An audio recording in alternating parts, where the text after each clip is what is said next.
what I'm allowed to do, because I won the election night bet, and you're the ultimate loser, right? So I'm not the ultimate loser. I came in second.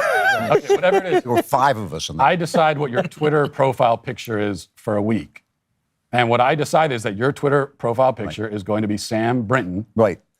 Do we have the picture? In this, Thank you. Yeah. This is what.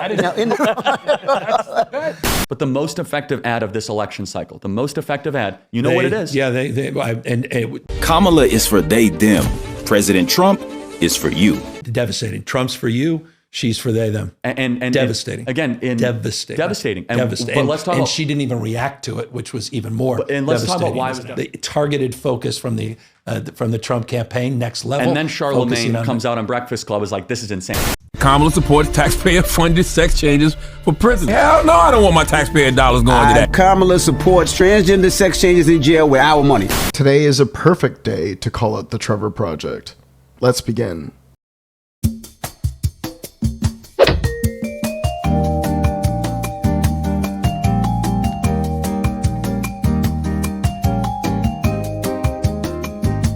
You are absolutely right that I'm going to be making a video about Sam Brinton, the Trevor Project, and the Trevor Project's scheming, skeezy ways. In my opinion, I don't think there's too much of a difference between Elon Musk and the Trevor Project.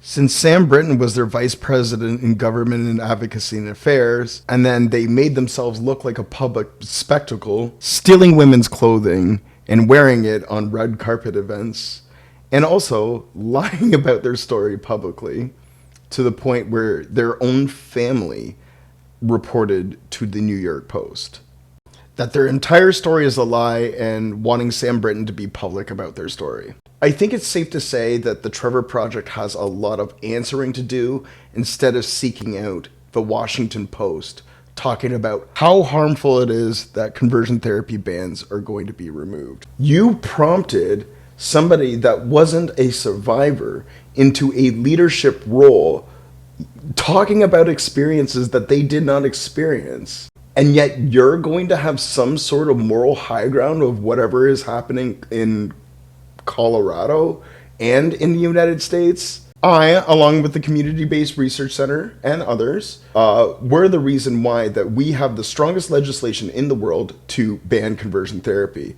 And if you don't want to take my word for it, because I know you guys are racist. So we're going to get into some of the reasons that I do this work, but I think the core reason that I work at the Trevor Project is because I'm a survivor of conversion therapy. I told you I lived in South Africa. I lived in an AIDS orphanage. I just never had seen a white person with AIDS. And so my world was, oh, you're applying something I understand to something I do not know, and the trust transfers. Then I'm going to give it to my friend Stevie. Please take it away, Stevie. Hey y'all, Stevie Ingram here, host of Queer Storytime, the podcast, available across all major podcasting platforms and here on YouTube. So I just wanted to take this opportunity to share with you about an event that occurred last April concerning the organization known as the Trevor Project.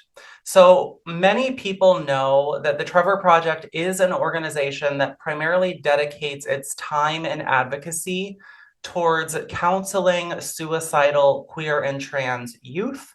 And they also advocate against things like conversion therapy. But given what this organization represents out in public, I was personally made aware of a situation that I feel is gravely concerning that really needs attention. Because the Trevor Project portrays itself to advocate for particular causes out in the public, and then behind the scenes, very clearly, their executives decide to behave a completely different way than the front that they put on for the public. So I'm going to share with you a post that I shared on my personal Facebook page. It was shared publicly from that very day.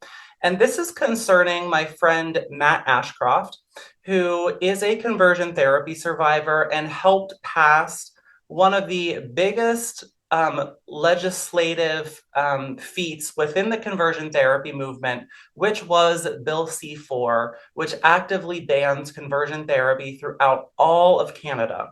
So I want to read to you the post that I wrote on Facebook on April 14th, 2024. I take no pride in sharing that today, Sunday, April 14th, 2024, Trevor Project executives have maliciously cast Matt Ashcroft as an angry, mentally ill Black man within a private activist community among North American LGBTQIA+ advocates in an attempt to refute his recently posted Instagram reel sharing his experiences with Troy Stevenson, one of the executives of Trevor Project. In this activist group, the Trevor Project consciously chose to share a TikTok video of a known Canadian white supremacist connected to the Freedom Convoy, of whom attempted to overthrow the Canadian government. Over the course of 1 year, Matt was relentlessly bullied online by these same white supremacists, and he made every attempt to defend himself against these aggressors. Imagine being attacked online by a group of over 40 people on TikTok daily for an entire year, simply for advocating for LGBTQIA+ safety in Canada and beyond. I irrefutably dispute any mischaracterizations that frame Matt Ashcroft in this light. Matt is a conversion therapy survivor, on top of having grown up with an abusive father who is staunchly homophobic. Unfortunately, many perceive the passion that Matt displays in his public advocacy for anger, whereas Matt may have reacted out of fear while being bullied online by those actively attempting to overthrow the Canadian government.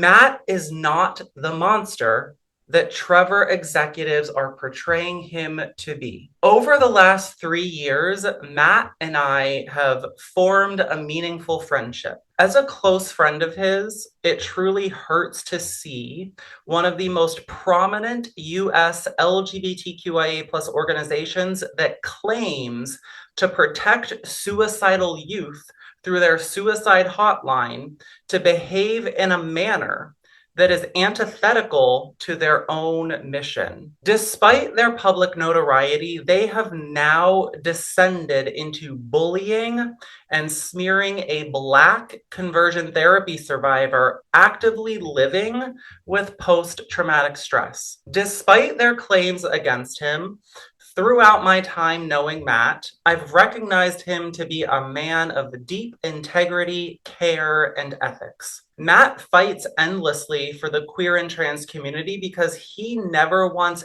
any of us within this community to experience the horrors of conversion therapy the way that he did. Many people within and beyond the LGBTQIA+ community wish to smear his name due to their own ill-informed perceptions of him created by a singular TikTok video. These misperceptions could not be further from the truth. Throughout Matt's advocacy career, he has deliberately and strategically used tactics taught to him through his equity studies at the University. There are many that have opinions about how his advocacy should be done, with little recognition of the fact that he is close to completing a bachelor's degree in equity studies from one of the top 20 universities on the planet. This is a tremendous accomplishment for a gay Black man of whom did not grow up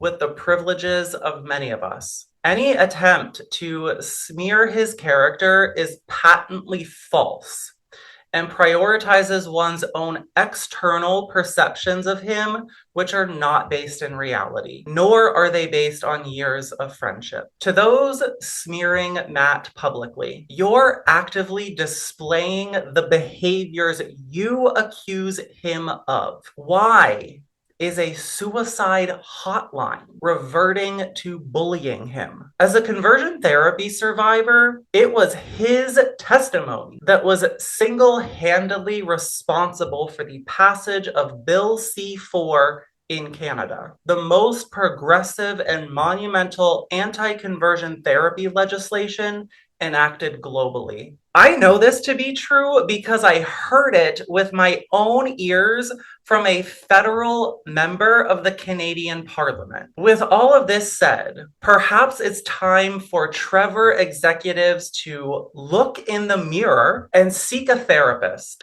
because our community can't continue with those in positions of leadership that haven't done their own healing work and are unable to empathize with those that are most marginalized within our community. Shame on all of you. We must collectively be better than this. I sincerely hope each of you seek the healing that is very clearly needed for us to truly progress together in our fight for full LGBTQIA rights globally. This is all Matt ever wanted as an international advocate against conversion therapy. I stand by him. Thank you so much, Stevie, for sharing the truth about what happened between me and the Trevor Project. Because in June, I wanted to take my own life because of a suicidal prevention hotline. You know that feeling that Santa isn't real and you just discover that Santa isn't real? That's what I feel about the Trevor Project, especially when Sam Brinton was in a Vice documentary with the same people that I went to conversion therapy with. And I can leave that in the description below. And if you want to watch the Queer Storytime episode that me, Stevie, and Wayne Besson did, it would be in the description box below as well. So instead, going to the Washington Post and taking all of these interviews, perhaps you should actually help conversion therapy survivors with the $80 million that you're holding on to. How dare you have somebody that looks like an alien appropriating an experience and stealing other people's clothes and appropriating those clothes as well? Instead of talking about conversion therapy, perhaps your organization should talk about Sam Brinton. Us survivors deserve better than that.